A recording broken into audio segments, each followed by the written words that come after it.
आप सब लोगों को गोपाला जी का नमन। देखिए, एक आप ये विग्रह देख रहे हैं साइड में, बहुत गूढ़ अर्थ है इसका। मन, शरीर और आत्मा, इनका प्रतीक। अगर इसको बहुत गूढ़ और दृष्टिकोण से देखा जाए तो पूरा ब्रह्मांड समाया हुआ है इसके अंदर, पूरा ब्रह्मांड। और फिर अलग अलग धर्म, अलग अलग आस्थाएं, और फिर इसको जो कुछ ट्राइबल्स हैं, बहुत सारी ऐसी जनजातियां हैं जो इसको जोड़ देती हैं बहुत सारी नकारात्मक ऊर्जा को दूर करने का एक विग्रह, एक यंत्र। ऐसी भी मान्यता मिलती है। जितनी भी नकारात्मक ऊर्जा है, जितनी भी इविल स्पिरिट्स हैं, इविल आइज हैं, यानी कि एक प्रोटेक्टिव मेजर की तरह यूज़ किया जाता है ये वाला विग्रह। इसको अगर देखा जाए तो अलंकरण के दृष्टिकोण से भी लोग इसको रखते हैं। एक प्रतीक बन जाता है, एक ये रक्षा कवच बन जाता है, एक प्रोटेक्टिव मेजर बन जाता है जहाँ ये रहता है। देखिए, अगर यंत्रों में जाते हैं आप, इसके मैं लाभ बताऊंगा। जो इसको मैंने एक दीपक भी मैंने जलाया हुआ है, इसका भी महत्व बताता हूँ। क्या दीपक है का क्या महत्व है दीपक का। देखिए, अगर इसको समझने के लिए पहले अगर आप मानते हैं कि यंत्र होते हैं, तो यंत्र को समझने के लिए आपको ज्योमेट्री समझनी पड़ेगी। और ज्योमेट्री में आप देखेंगे कि ट्रायंगल्स का, सर्कल्स का, स्क्वायर्स का बहुत महत्व है। इनके बिना कुछ होता ही नहीं है ना, ज़ीरो है। यंत्र अपने में कुछ नहीं है। यंत्र एक अगर ये ज्योमेट्रिकल फिगर्स उसमें से माइनस कर दी जाए तो यंत्र नाम की कोई चीज़ नहीं रहेगी। ये तो एक अलग विषय हो गया।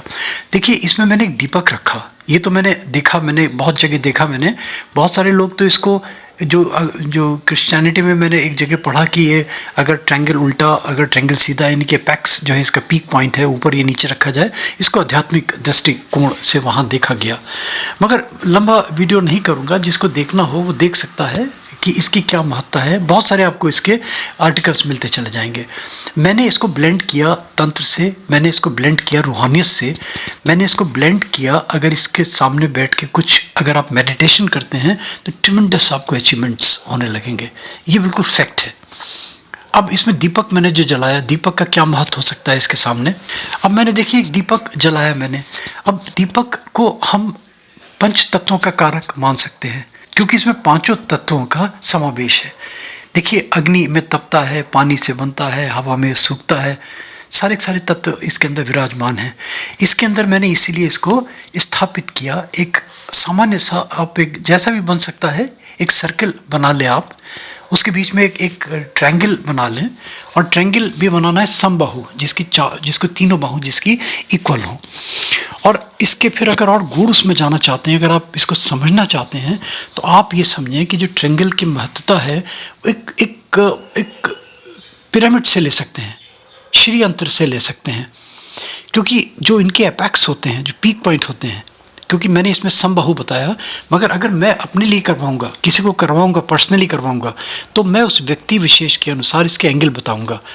क्योंकि पिरामिड अपने में कुछ नहीं है। पिरामिड का जो इफेक्ट है, सब जानते हैं पिरामिड्स के क्या इफेक्ट हैं। पिरामिड का जो इफेक्ट है वो उसके जो ग्रेडेशन है, जो उसका एपेक्स है, पीक पॉइंट है, 51 degree 51 minute 52 second, something like that, उसके लगभग कहीं आता है। तो वो हम अगर इसके अंदर स्थापित करते हैं सर्कल के अंदर, तो और ज़्यादा इफेक्टिव होने लगेगा ये। तो आप समझ सकते हैं कि ट्रायंगल्स की कितनी इंपॉर्टेंस। और फिर श्रीयंत्र, उसमें तो कितने सारे ट्रायंगल्स हैं, तो उसकी कितनी महत्ता बढ़ गई श्रीयंत्र की। इसको क्या करना है, देखिए लंबा विषय नहीं करूँगा। जिसको खोजना है तो खोजे भैया, है ना। मैं तो सूक्ष्मीकरण में, सरलीकरण में जाता हूँ। गोपाला जी मोटिवेशनल वीडियोस काम ही वो करता है कि जहाँ आसान लोगों की समझ में आ जाए। ये एक बना लीजिए सर्कल, जैसा भी बनता है आपका, उल्टा सीधा जैसे बनता है, पेपर पे बना लें, ज़मीन पे बना लें, कहीं बना लें, अपने जहाँ चाहते हैं आप बना लें इसको। इसमें सेंटर में इसके एक ट्रायंगल बना लें। और ट्रायंगल मैंने बताया ना एंगल वाइज, मगर कुछ नहीं होता तो समबाहु, जिसके तीनों आपकी भुजाएं जिसकी बराबर हों। कोई बच्चा बना देगा ड्राइंग का, कोई भी छोटा सा, कोई बड़ी चीज़ नहीं है। और इसमें दीपक एक जला दें बीच में, सेंटर पॉइंट पे। दीपक के भी प्रयोजन हैं। अगर किसी विशेष प्रयोजन के लिए बना रहे हैं, है ना, जब आदमी की विशेष प्रयोजन, ये तो हेल्थ पॉइंट ऑफ व्यू से हो सकता है, या मेटलिस्टिक पॉइंट ऑफ व्यू से हो सकता है, ये स्पिरिचुअल पॉइंट ऑफ व्यू से हो सकता है। इसके अलावा तो कोई चीज़ होती नहीं है। तो अगर भौतिक सुखों की कामना के लिए कुछ करने जा रहे हैं, मंत्र सिद्धि करने जा रहे हैं फॉर एग्जाम्पल, तब आप उसमें तिल का तेल जलाइए।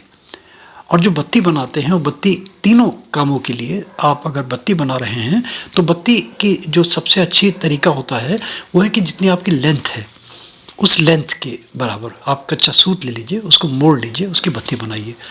और किसी दूसरे के निमित्त अगर आप कर रहे हैं तो फिर उसकी नाप के आप बत्ती बना लें, धागा ले लें, उसको मोड़ के बत्ती बना लें। तो मेटलिस्टिक अगर भौतिक सुखों की कामना से कर रहे हैं तो तिल का तेल जलाएं।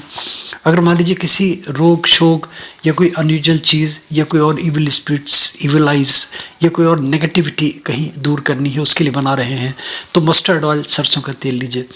और अगर स्पिरिचुअल पॉइंट ऑफ व्यू से कर रहे हैं, अगर मान लीजिए आपकी बिल्कुल एक रूहानियत में है, कहीं आपको कोई एक्सपेक्टेशन नहीं है, बस आप अपना माइंड कंसंट्रेट करना चाहते हैं, आप एक डिविनिटी में जाना चाहते हैं, आप पीस में जाना चाहते हैं, तो आप दीपक जो जलाएंगे उसमें आप घी डाल लीजिए, शुद्ध घी अगर मिल जाता है तो बहुत अच्छा।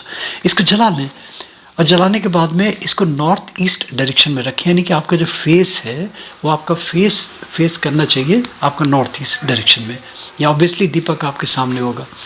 और जो दीपक की लौ है, ये लौ भी आपकी तरफ फेस ना करके इसकी लौ आपकी फेस करे नॉर्थ ईस्ट डायरेक्शन की तरफ। और उसके बाद में आप ध्यान करिए, केंद्रित कीजिए, कंसंट्रेट कीजिए और एक ऐसे जोन में जाने का प्रयास कीजिए जहाँ पे आप वाह्य वृत्तियों से बिल्कुल निवृत्त हो जाएं। लगे नहीं कि कोई दुनिया है, बिल्कुल शून्य में चले जाएं, ज़ीरो जोन में चले जाएं।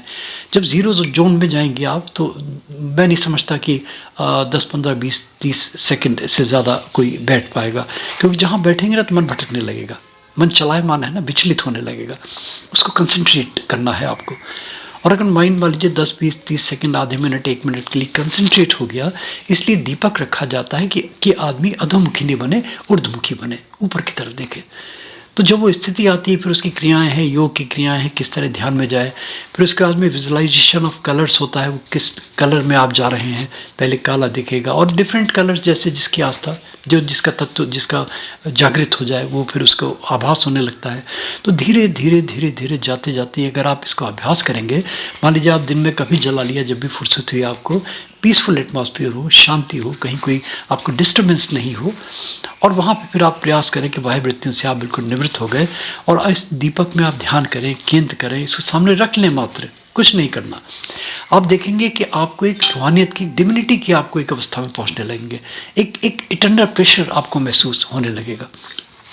और देखिए, अगर मंत्र सिद्धियों में जाते हैं, हमारा अकल्ट विषय ही है, मून जानते हैं लोग बाग, तो वो आप फिर कोई अगर मान लीजिए दीपक इस तरह बना के सिद्ध कर लीजिए उसको, आप उसको जो आपके मंत्र हैं जिनको सिद्ध करना चाहते हैं, जिनको आप चैतन्य करना चाहते हैं, आप फिर उनको आप इसके सामने चेंट करें। उसके बहुत सारे तरीके, फिर वो अलग विषय बिल्कुल, मगर ये जो बताया केवल इसलिए कि आप बैठें, इसके सामने ध्यान करें, अपने आप को मन कंसंट्रेट करें और आप देखिए कि आपको कितनी शांति की अनुभूति है। मैं कहूँगा शांति तो एक अलग चीज़ है, जो इटर्नल प्रेशर, जो एक रूहानियत वाला जो एक आनंद होता है, तो उस आनंद में रमने लगेंगे। और इस आनंद की कल्पना मैं किससे करूँ? वो एक समझिए, जब 2 जने मिलते हैं और जब बिल्कुल क्लाइमेक्स पे पहुंचते हैं तो वो जो प्लेशर मिलता है, 2, 3, 5 सेकंड्स बोलूँ या आधे मिनट बोले, 1 मिनट बोले, उस प्लेशर पे पहुंच जाएंगे। वो प्लेशर जो है वो 24 घंटे बना रहे, वो वाली डिविनिटी मारने लगेंगे। वो ये विग्रह, वो ये यंत्र, वो ये जो चमत्कारी, इसको दीपक बोले, जो भी आप बोले, इसको जो भी नाम दे, आपको नाम कुछ भी रख लें, मगर ये आप करके देखें और आप देखें कि कितनी आनंद की अनुभूति होती है। और देखिए, आपको एक रिक्वेस्ट मैं लास्ट में ज़रूर कर देता हूँ कि लाइक, सब्सक्राइब, फॉरवर्ड, कमेंट ज़रूर कर दिया करें, तो उसके अकॉर्डिंगली हम वीडियोज़ बना देते हैं, क्योंकि लोग मुझे कमेंट करते हैं, तो उसी के बेस पर मैं ये वाला वीडियो बना रहा हूँ। थैंक यू दोस्तों, thanks for hearing Gopala ji.